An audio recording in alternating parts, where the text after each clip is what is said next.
Okay, so for those of you who are Dove listeners or watchers, Polina Leiser is a regular part of your morning coffee and drive time. Polina was born and raised in Siberia, but came to the United States on a Rotary exchange program. She actually attended Crater High School and went on to get a Bachelor's of Art and a Master's degree.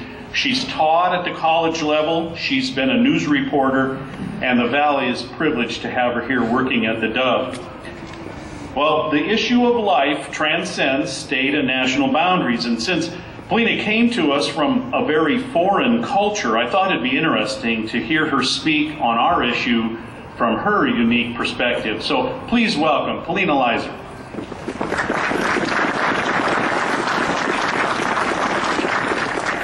Hello. Well, as Brian mentioned, I grew up in Siberia. And I grew up thinking that abortion was okay. I knew that if something happens to a woman, or if she makes a mistake, there is always a quick solution: abortion.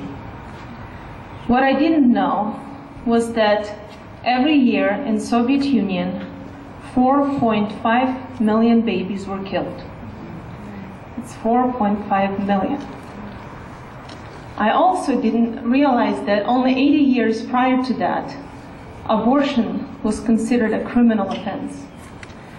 So as I became older and started asking questions and wondering what happened to my country, how did the Holy Orthodox Russia, who for centuries was the stronghold of Christianity, who had more people killed for Christ than any other nation in the world, how did that country turn into a godless union of Soviet socialist republics? And the answer, I think, lies in people. See, the Imperial Russia had Orthodox leaders and was guided by Christian principles. There were values. There was right and there was wrong. Abortion was considered a murder. Both the woman and the doctor faced criminal charges and time in jail for killing babies. And while there were a lot of things that were right about that country, the spirit of times, or however you want to call it, people were bombarded by Western ideologies and confused by liberal thinking. As a result, pride, self-love, disobedience, and the idea that we can do it all without God almost destroyed my country. So in 1920, when communists came to power, the Soviet Union became the first country in the world to legalize abortion. Of course, not everyone was pro-abortion, and there were a lot of people who remained followers of Christ. I think of my great-grandmother, and she wasn't going to be part of my speech, but for some reason as I was sitting here, I remembered her because her husband was exiled to Siberia when she was pregnant with a second child. She had every right and every reason to give him up, and she didn't. She gave birth to her child, and when the doctor said it was okay for her to travel, she was exiled as well. She was sent on a train to Siberia and lost her baby that way. He died of pneumonia. But she didn't kill him.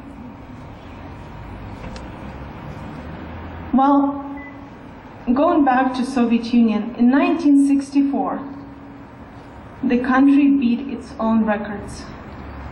5.6 million babies aborted.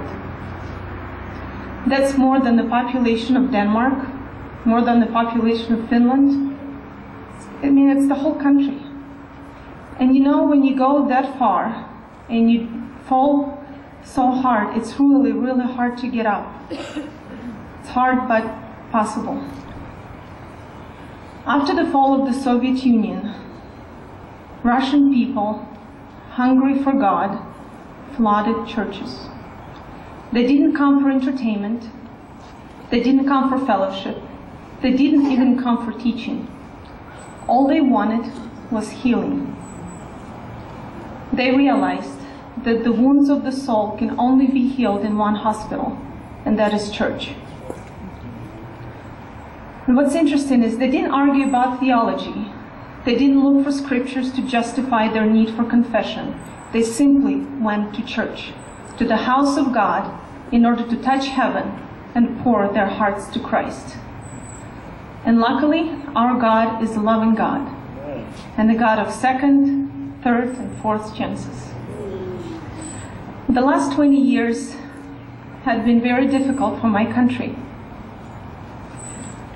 And I think it will probably take a decade or more to heal all the wounds and to make it right again. But already now we can see changes. The Russian government works closely with the Russian Orthodox Church to bring the number of the abortions down. Praising traditional values and holding up the Orthodox Church as the moral guide, President Putin recently signed a law which bans all advertisement of abortions. He's also working on his recently proposed legislation which will prohibit funding of abortions by health insurance. And even though the West keep calling him a tyrant and a dictator, his policies work. Since 1980s, the number of abortions in Russia decreased by 5 times. And I think one reason for that success is that Putin's policies chime with the conservative agenda of the church, who in its turn is unashamed to stand up for the life of the unborn. The reason why I decided to give you this short lesson on Russian history is because I wanted you to see that it wasn't the revolution that destroyed Russia, not even the government regulations. What happened was sin. Through sin, which is sickness, people lost communion with God. And by that, they deprived themselves of His life-giving power and His self-sacrificing love. And in that state, it was very, very hard for them, almost impossible, to repent and fight evil. Have you ever wondered why Planned Parenthood is so successful? Why do they have so many women still using their services? And how do they manage to get millions of dollars in funding? I think the answer is really simple. They are not fighting the devil, but we are. We are in a real spiritual war here.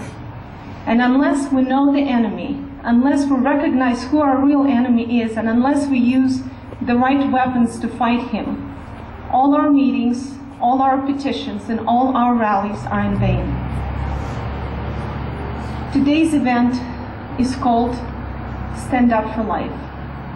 And I want to encourage you to, first of all, stand up for the life of your souls. Because, there'll be speeches today, better ones.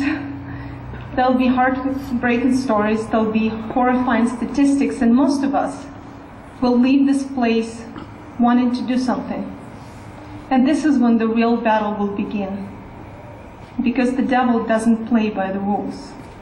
He'll do everything possible to destroy our churches, our families, and our relationships. One of my favorite saints, Elder Seraphim of Sarov, said, "Acquire a spirit of peace, and thousands around you will be saved." In other words, you can't save people around you unless you have the peace of God. And to tell you the truth, you'll never get that peace unless you clean your heart, unless you repent. One of the last things that Christ told his apostles before he left this world, this earth, was words about confession. Whatever sins you retain, they're retained. Whatever sins you forgive, they're forgiven. He also spoke earlier about confession, telling them to confess one to another so that you may be healed. Christ must have believed in the power of confession, then why can't we? I know that my speech is probably different from what you're going to hear today, but I think it's also important for us to think about our souls. And as we renew our vows to this cause today, as we go on with more energy, ready to fight this battle, I ask you, I challenge you, start with your souls. Acquire the spirit of peace, and trust me, thousands, millions of babies will be saved. Thank you.